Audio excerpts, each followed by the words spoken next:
Welcome to machine possible IAS. ఈ lecture series ద్వారా మనం ఎడిటోరియల్స్ డిస్కస్ చేస్తున్నాము. అయితే ఎడిటోరియల్స్ ఎంత ఇంపార్టెంటో మనకు తెలుసు. Daily mains answer writing programme చాలామంది రాస్తున్నారు. వాళ్ళ రిక్వెస్ట్ మేరకు ఎడిటోరియల్ డిస్కషన్ కూడా మేము చేస్తున్నాం అనమాట.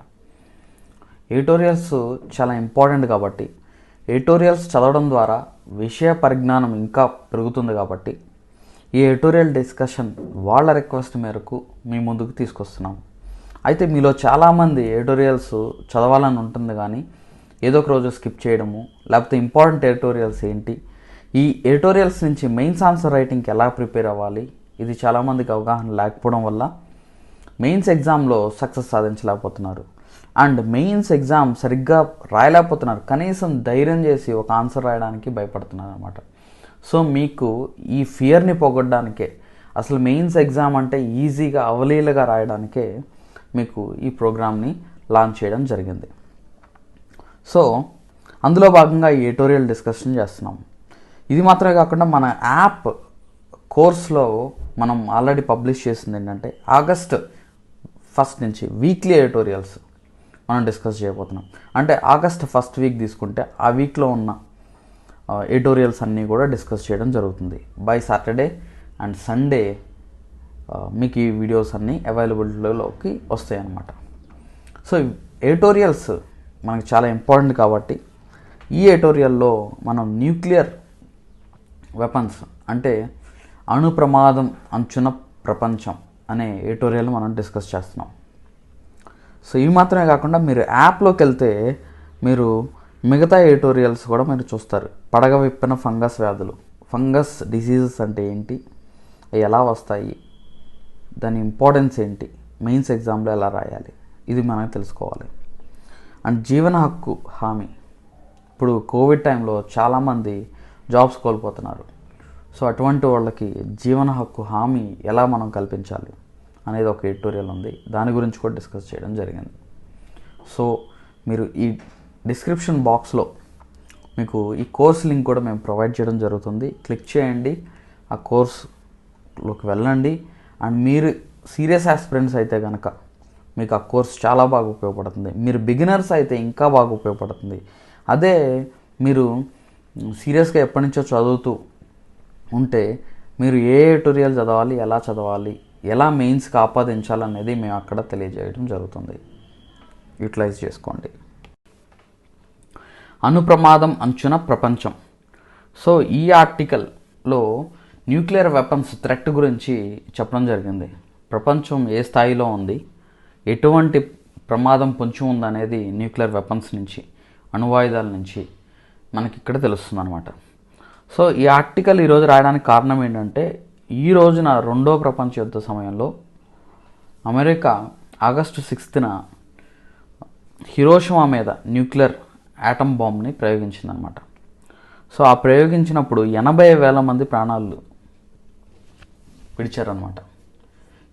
అదే ఆగస్ట్ 9ను కూడా నాగసాకి డేగా సెలబ్రేట్ చేస్తున్నారు. అంటే సెలబ్రేట్ అంటే గుర్తుగా ఆ రోజు గుర్తుగా importance of nuclear weapons prevention ని ప్రమోట్ చేయడానికి, జనాలకి ఎక్కువ మంది తెలియజేయడానికి గుర్తుగా జరుపుతున్నారనమాట ఆ డేని. హిరోషిమా దినముగా ఆగస్ట్ 6న అండ్ నాగసాకి దినముగా ఆగస్ట్ 9న జరుపుకుంటున్నారు.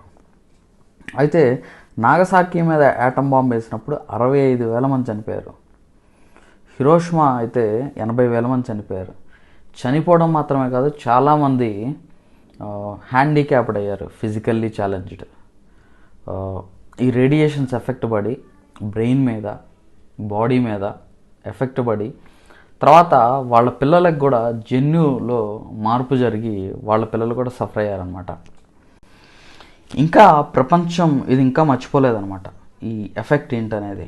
అయితే ప్రపంచంలో ఈ అణ్వాయుధాలని ఎంత ఎఫెక్ట్ పడినా కానీ ఈ అణ్వాయుధాలని తగ్గించకపోకుండా ఇంకా ఈ న్యూక్లియర్ ఆర్మ్స్ రేస్ అనేది ఇంకా పెరుగుతుంది. ఇప్పుడు దానికి ఒక ఎగ్జాంపుల్ చెప్పడం జరిగిందనమాట ఈ ఆథర్. ఇందులో ఏంటంటే రీసెంట్గా జపాన్పై అణుబాంబులు ప్రయోగించడానికి వెనకాడబోనని కొద్ది రోజుల క్రితమే చైనా హెచ్చరించింది అనమాట. ఎందుకు అని అంటే యాక్చువల్గా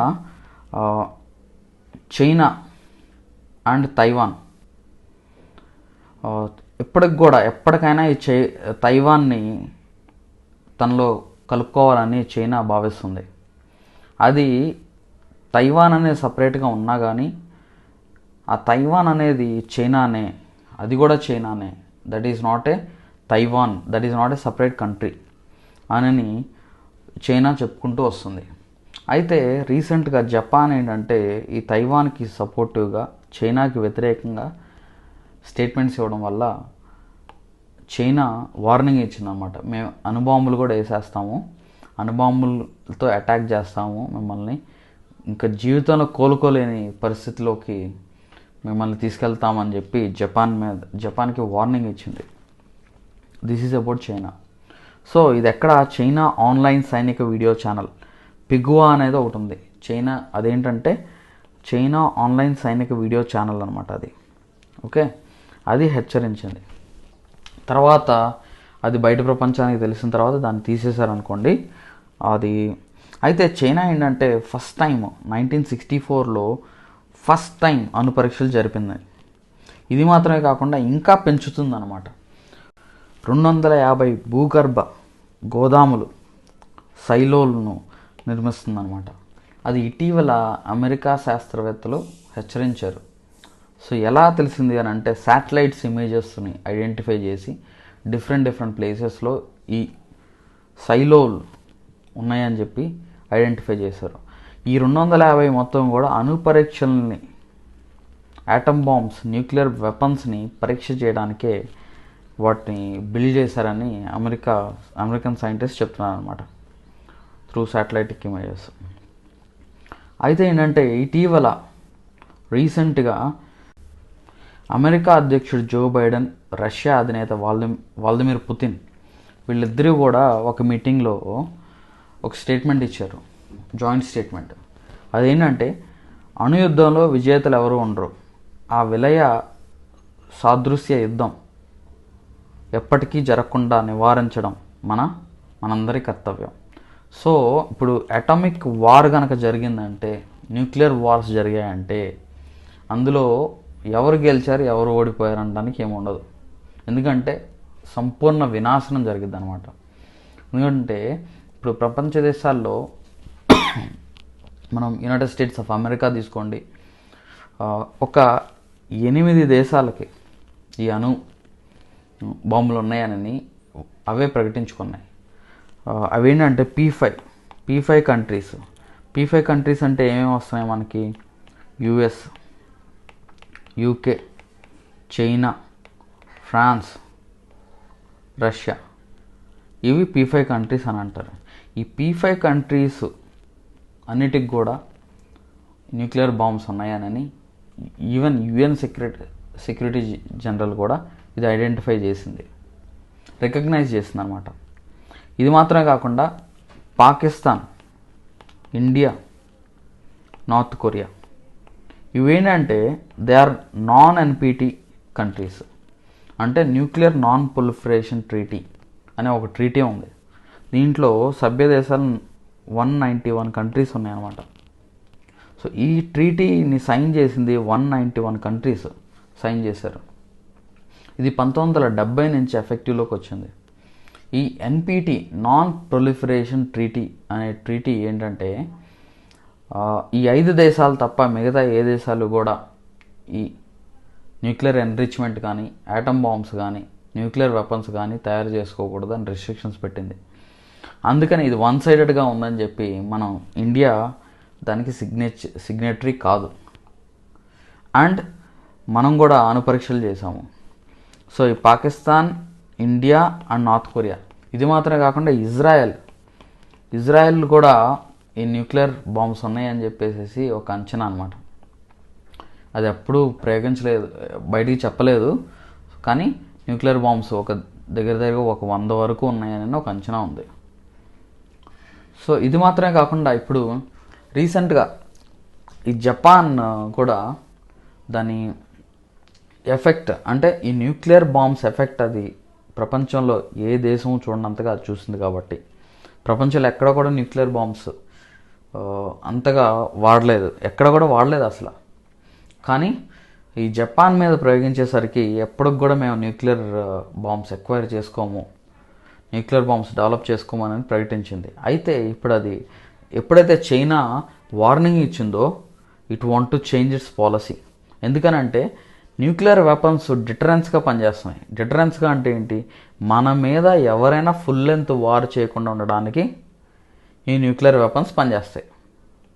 సో జపాన్ కూడా ఈ చైనా ఇచ్చిన వార్నింగ్కి అది పునరాలోచనలో పడిందనమాట. అది కూడా ఏంటంటే న్యూక్లియర్ వెపన్స్ ఎక్వైర్ చేసుకోవాలి అనే ఆలోచనలో పడింది. అయితే ఈ న్యూక్లియర్ వెపన్స్ నిషేధ ఒప్పంద ట్రీటీ అని ఒకటి ఉంది. అదేంటంటే అది 2017లో యునైటెడ్ నేషన్ జనరల్ అసెంబ్లీలో అది పాస్ అయింది. అది ఫోర్స్లోకి రావాలంటే 50 కంట్రీస్ రాటిఫై చేయాలి. అయితే అది 50 కంట్రీస్ రాటిఫికేషన్ అయిపోయి ఇప్పుడు 55th కంట్రీ కూడా రాటిఫై చేస్తుంది అనమాట. ఇది 2021 జనవరి 22 అంటే జనవరి 22, 2021 అంటే ఈ ఇయర్ అది ఫోర్స్లోకి వచ్చిందనమాట. అయితే ఇక్కడ ఒక డ్రాబ్యాక్ ఉంది. ఇదేంటంటే treaty on prohibition of nuclear weapons అనమాట. అయితే ఇందులో ఇప్పుడు అణ్వస్త్ర ఆయుధాలు కలిగి ఉన్న ఏ కంట్రీ కూడా ఇందులో పార్టిసిపేట్ చేయలేదు. అంటే న్యూక్లియర్ వెపన్స్ స్టేట్స్ ఏది కూడా ఇందులో పార్టిసిపేట్ చేయలేదు. అంటే ఏమేమున్నాయి మనం ఇప్పుడే చెప్పుకున్నాం. P5 ప్లస్ ఈ పాకిస్తాన్ కానీ, ఇండియా కానీ, నార్త్ కొరియా కానీ ఇందులో పార్టిసిపేట్ చేయాల. ఎందుకనంటే they don't want to decrease this nuclear weapons. ఇప్పుడు ఫర్ ఎగ్జాంపుల్ పాకిస్తాన్ మన మీద దాడి చేస్తాని ఇండియా దాడి చేస్తాని పాకిస్తాన్, ఈ రెండు కూడా న్యూక్లియర్ వెపన్స్. చైనా మన మీద దాడి చేస్తాని ఇండియా చైనా మీద దాడి చేస్తాని న్యూక్లియర్ వెపన్స్ డెవలప్ చేసుకున్నాయి. సో ఇది మాత్రమే కాకుండా ఇప్పుడు మనకి యుఎస్ అండ్ రష్యా తీసుకుంటే యుఎస్ ఇంకా కొంత అమౌంట్ ఇంకొంచెం బడ్జెట్ కేటాయించింది. ఇది 1.2 lakh crores కొత్తగా కేటాయించి ఈ ప్రాజెక్ట్ని ఇంప్లిమెంట్ చేస్తుంది అనమాట. ఇంకా మోర్ న్యూక్లియర్ వెపన్స్ బిల్డ్ చేయడానికి. ఎందుకంటే రష్యా నుంచి థ్రెట్ ఉందనని. సో దీన్ని దృష్టిలో పెట్టుకొని మనం ఏమర్థం చేసుకోవచ్చు అంటే ఫైనల్గా ఈ న్యూక్లియర్ వెపన్స్ని తగ్గించడమే, ఈ మానవాళి మనుగడ సాగించాలంటే ఈ న్యూక్లియర్ వెపన్స్ తగ్గించాలి. అండ్ ఈ న్యూక్లియర్ వెపన్స్ని వాడడం తగ్గించాలి, అసలు వాడకూడదు. అండ్ తయారీ కూడా ఉండకూడదు. దాంతోపాటు ఈ న్యూక్లియర్ వెపన్స్ ఎన్రిచ్మెంట్ అనేది ఏ కంట్రీస్ అయితే చేస్తున్నాయో వాటన్నిటి మీద కూడా ఆంక్షలు విధించాలి. ఫర్ ఎగ్జాంపుల్ ఇరాన్ ఉంది, ఇరాన్ న్యూక్లియర్ డీల్. ఇరాన్ కూడా న్యూక్లియర్ వెపన్స్ తయారు చేయడానికి ప్రయత్నం చేసింది. అయితే ఏంటంటే ఇరాన్ న్యూక్లియర్ డీల్ కుదుర్చుకొని P5 countries and Germany countries కుదుర్చుకొని ఈ న్యూక్లియర్ డీల్ ద్వారా ఆ ఎన్రిచ్మెంట్ని ఆపేసింది అనమాట. అయితే ఇది ఇంకా అప్హెల్డ్. ఇప్పుడు డొనాల్డ్ ట్రంప్ వచ్చినప్పుడు ఏమైంది, న్యూక్లియర్ డీల్ మొత్తం కూడా రివర్స్ అయిపోయింది అనమాట. So it is involving in more enrichment, ఇంకా తయారీ ప్రాసెస్లో ఉంది. సో మనకి ఏదైతే న్యాచురల్ రిసోర్సెస్ ఉన్నాయో అది పీస్ఫుల్ పర్పసెస్కి మాత్రమే వాడాలి. అలా వాడితేనే ఈ మానవాళిని మనం కాపాడుకోగలము.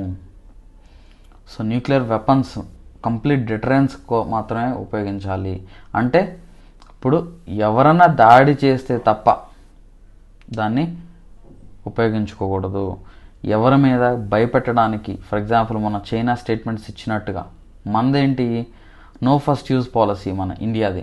ఈవెన్ చైనా కూడా no first use policy declare చేసింది, కానీ అది నిలబెట్టుకోవట్లేదు. ఎందుకు నిలబెట్టుకోవట్లేదు అంటే రీసెంట్గానే ఒక నాన్ న్యూక్లియర్ వెపన్ స్టేట్ మీద అంటే జపాన్ మీద ఈ న్యూక్లియర్ వెపన్ యూజ్ చేస్తామని డిక్లేర్ చేసింది. కాబట్టి సో మనం we are strictly confined to this no first use policy. మనము ఒకళ్ళు మన మీద న్యూక్లియర్ అటాక్ చేస్తేనే మనం అటాక్ చేస్తామని మనం పెట్టుకున్నాం అనమాట. ఓకే. అండ్ అటువంటి సందర్భాలు అసలు దారి తీయకూడదనని ఈ ప్రొవొకేషన్స్ అన్నిటిని కూడా తగ్గించి ఈ న్యూక్లియర్ వార్స్ అనేవి అసలు పూర్తిగా ప్రివెంట్ చేయాలనేది ఈ ఎడిటోరియల్ చెప్తుంది. సో దానికి అందరూ కూడా ఈ అణ్వస్త్ర వ్యాప్తి నిరోధక ఒప్పందం పై అందరూ సంతకాలు చేయాలని, ఆ సైన్ చేసి దానికి కట్టుబడి ఉండాలని చెప్పేసి ఎడిటోరియల్ చెప్తుందన్నమాట. సో అప్పుడే ఇలాంటి సందర్భాలు అంటే నాగసాకికి లో ఎవరైతే చనిపోయారో వాళ్ళందరికీ నివాళి ఇస్తున్నట్టుగా ఉంటుంది అనేది ఈ ఆర్టికల్ చెప్తుంది. సో ఇది మనకి మెయిన్స్ ఎగ్జామ్లో ఎలా ఉపయోగపడుతుందంటే, ఈ సైన్స్ అండ్ టెక్నాలజీలో న్యూక్లియర్ ఎనర్జీ మీద మనకి క్వశ్చన్ వచ్చే అవకాశం ఉంటుంది.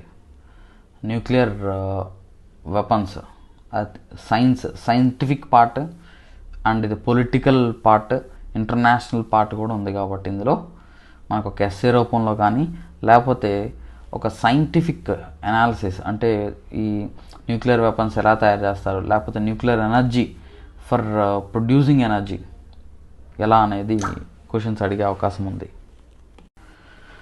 సో ఇలా ఎడిటోరియల్స్ అన్ని డిస్కస్ చేయబోతున్నాము. దాంతోపాటు మనము daily mains answer writing programme ఒకటి లాంచ్ చేసుకున్నాము. అది TSPSC group 1 daily mains answer writing challenge Kalams programme and APPSC group 1 daily mains answer writing challenge.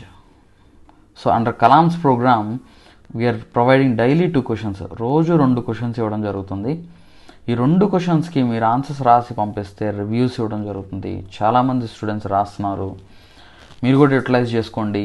ఈ daily mains answer writing programme ద్వారా ఎన్రిచ్ చేసుకొని మీరు ఎగ్జామ్ అనేది అంటే మెయిన్స్ ఎగ్జామ్ ఫియర్ అనేది పోగొట్టుకోండి. ఈ daily mains answer writing programme ద్వారా మనము రోజు 2 క్వశ్చన్స్ అంటే ఒక సబ్జెక్ట్ నుంచి, ఫర్ ఎగ్జాంపుల్ మనం మండే తీసుకుంటే history, culture and geography, India and Telangana geography cover చేస్తున్నాం. ట్యూస్డే తీసుకుంటే Indian society, constitution and governance. Wednesday economy and development. Thursday science and technology. Friday general essay. Saturday Telangana movement and state formation for TSPSC. అదే APPSC వాళ్ళకి తీసుకుంటే history, culture and geography of India and Andhra Pradesh, polity, constitution, governance, law and ethics గురించి Tuesday discuss చేస్తున్నాం. Wednesday వచ్చి economy and development of India and Thursday వచ్చి science and technology paper and Friday and Saturday వచ్చి general essay గురించి మనం discuss చేస్తున్నాం. అంటే ఈ క్వశ్చన్స్ మనం ప్రొవైడ్ చేస్తున్నాం. వీక్లీ 1 ఎస్సే కవర్ చేయడం జరుగుతుంది. అండ్ ఈ daily mains answer writing program మీరు రెగ్యులర్గా రాయండి ఎవరైతే జాయిన్ అయ్యారో. అండ్ ఎవరైతే జాయిన్ అవ్వాలనుకుంటున్నారో become a premium subscriber by clicking on the link below in the description. ఇది మాత్రమే కాదు, మనం ఈ ఎడిటోరియల్ అనాలిసిస్ కూడా ఒక ప్రోగ్రామ్, సపరేట్ ప్రోగ్రామ్ ఉంది, యూటిలైజ్ చేసుకోండి. అండ్ ఎడిటోరియల్స్ యొక్క ఇంపార్టెన్స్ ఏంటనేది మీకే తెలుస్తుంది. ఈ రెగ్యులర్గా ఎడిటోరియల్స్ వినడం వల్ల మీకు కంప్లీట్గా ఒక అంశం మీద అవగాహన వస్తుంది. సో యూటిలైజ్ చేసుకోండి. Thank you so much.